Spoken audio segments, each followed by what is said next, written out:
Türkmen edebiyatı asmanının yalqımlı yıldızı ve Türkmen edebiyatının asas ve bünyadını koyan büyük şair ve elşunas Mahtumquli Firagi Hazretlerinin 291. yıl dönümü bugün Mazar-ı Şerif'te bir dabarılı yığın bilen bellenýär.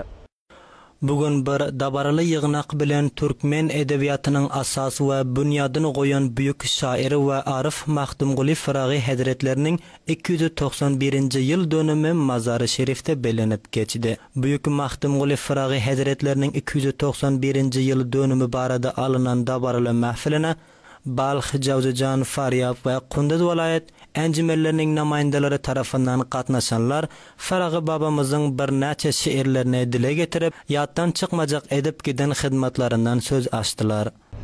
Bu mahfil Mecmui Medeni Aqyol tarafından ya Aqyol Medeni Birleşik tarafından alınan bu mahfilde hormatly şairler, hormatly vekil sahipler, hormatly Ferengi doğallarımız bu Faryab vilayetinden, Herat vilayetinden, Jawzajan vilayetinden, Balx vilayetinin halklarından, Kunduz vilayetinden hemmesinden Faryab vilayetinden mahfile gatnaşmak için gelen Faryab vilayetinin vilayeti şura monşusu hormatly Ak Muhammed Nuri büyük şairimiz barada böyle diyor. Bugün biz gaty buýsanýars, begenýars. Ustad Mahtumquli Firagi'nin 291. yıl dönümü asasında kuralan mahfile gatnaşdyk. Bilişiniz yani Mahtumquli Firagi bir şair şehir, yani insan kalbinin şairi diýen bellerler. Bu bir dine şairi bolman, belki alim, arif ve mutasawwif bir şahsiyet bolup öz zamanında geçen.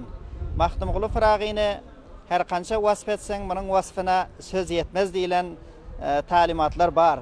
Yani Mahtumquli Firagi öz yaşadık zamanında köp zahmetler çeken ilm uğrunda, edebiyat uğrunda, yani Türkmen edebiyatının asasçısı deyip bu kişinin bellese bolar.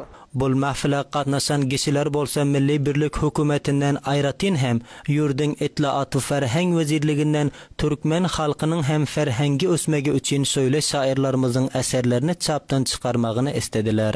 Biz şunun bellenmesine hasreten bu taze gelen hükümete vahdet-i milli diyorlar. Eğer ki vahdet-i milli bolýan bolsa, vahdet-i milli diýip at goýan bolsak, onun için hem biz hatmen şul şairlerimizin bellenýän eserlerini, şul şairlerimizin günlerini indi şu riyasa Wezarety İtlaat Ferheng şunu öz nemesinde çap edip, öz nemesinde şunun güllerini billere bellap verip, hemişe il taraftan bellap yürün için şunu hükümetten, katı biz indi taze hükümetten hallıyoruz ki bize şunu aseler hükümet özü bize bellap vermesini özüne borç bilsedi. Milli Vahdet Hükümetinden arzu istegimiz juda köp. Hususan merdimin adresinden biz devletten takaza edebilecek. Bizim büyük şahsiyetlerimize, arif ve nami şahsiyetlerimize hemişe şöyle bir ihtifal arkalı, ya İtlaat-ı Ferheng Wezareti arkalı, televizyoni barnamalar bolsun, radyoyu barnamalar bolsun, ya sauti çapi resanalar arkalı merdime inikas verset.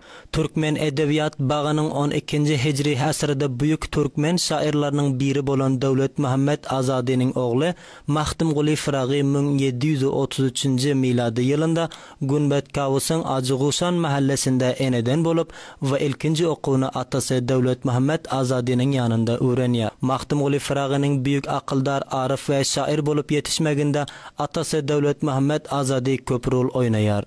Mahtumquli 9 yaşına girende Hacı Kuşanın mekteplerinin birinde okuwunu başlaýar. O bir az wagt soň şiir yazmak işi bilen maşgullanýar. Okuýan wagty öz-özünden çeperçilik we zehinlilik görkezenligi üçin Şirgazi medresesinde müderrislik borcuny hem bejerýär. Türkmen halkının şairi, halkın döreden dastanları ve hem de rivayetlerine il ulusa düşünükli dilde hem halk aydımlarının ahanginde yazmağı başarıptır.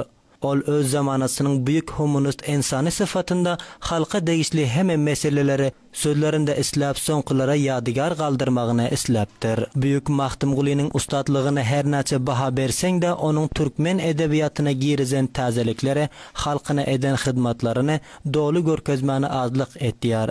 Firagi'nin büyük çeperçilik, münasip ustalyk ve hem de sadalyk bilen halk köpçiligine düşünükli bolan dilde eser düretmegi başarıptır.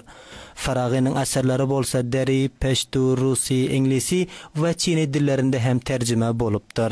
Firagi 1790-njy miladi ýylda Abbasari çeşmesiniň gyrasy soňky dağlarının damanalarında dünýäden göz ýumupdyr. Mahtum Guly Firagi büyük homonos şair bolup irman harman gije gündüz işläpdir we öz türkmen halkyna elinden gelen hyzmatyny edip ölmez yetmez eserler döredip we şu edip dünýä edebiýatynyň eksilmez hazinasyna öz goşandyny goşupdyr. Şol sebäpden türkmen halky hem dünýäniň durly noktalarynda Aýratyn hem Afganistanda her ýyl bu büyük şairimiziň dönümine belläp geçýärler. Rahmetler Resuli Almas telewiziony Mazar-ı Şerif.